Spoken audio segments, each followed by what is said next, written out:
Mr. President, at the outset, we thank the co-hosts of the 2026 Water Conference, Senegal and the United Arab Emirates, for extensive and transparent consultations on the themes of the dialogues.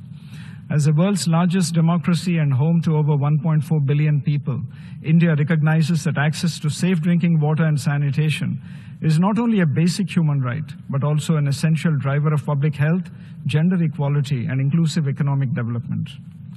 Guided by the principle of Sabka Saath, Sabka Vikas, Sabka Vishwas, and Sabka Prayas, together for everyone's growth and with everyone's trust and effort, India has undertaken transformative efforts to achieve universal and equitable access to water and sanitation. Under our flagship Jal Jeevan Mission launched in 2019, India aims to provide piped drinking water to every rural household. In just 5 years, the mission has achieved remarkable progress, increasing coverage from 17% in 2019 to over 80% of rural households today, translating into more than 150 million households receiving tap water.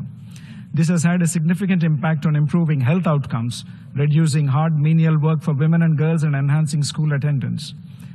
India's approach integrates technology, data, and community participation. Real-time dashboards monitor progress across states, while water quality testing and public awareness campaigns empower citizens. We have also strengthened local governance by empowering village-level local government bodies to manage water supply and sanitation systems. At the global level, India continues to share its experience and best practices through South-South cooperation, supporting partner countries in improving water and sanitation services. Mr. President, while we celebrate these milestones, we remain conscious of challenges ahead.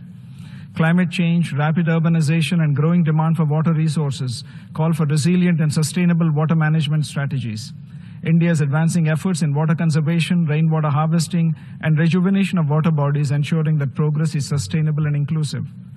Mr. President, we firmly reject the baseless and unacceptable remarks made by the representative of one country from our region that represents yet another deliberate attempt to politicize this important conference.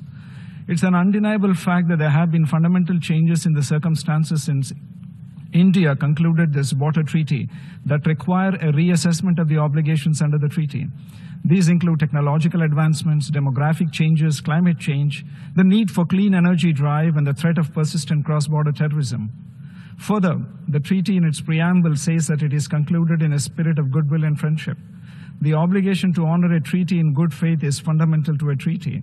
However, the unrelenting cross-border terrorism from this country interferes with our ability to utilize the treaty as per the provisions of the treaty. Mr. President, we must reject attempts to exploit UN platforms to spread falsehood and reiterate that SDG6 must not be used as a pretext for disinformation or politicization. India looks forward to actively participating in the 2026 UN Water Conference. Thank you, Mr. President.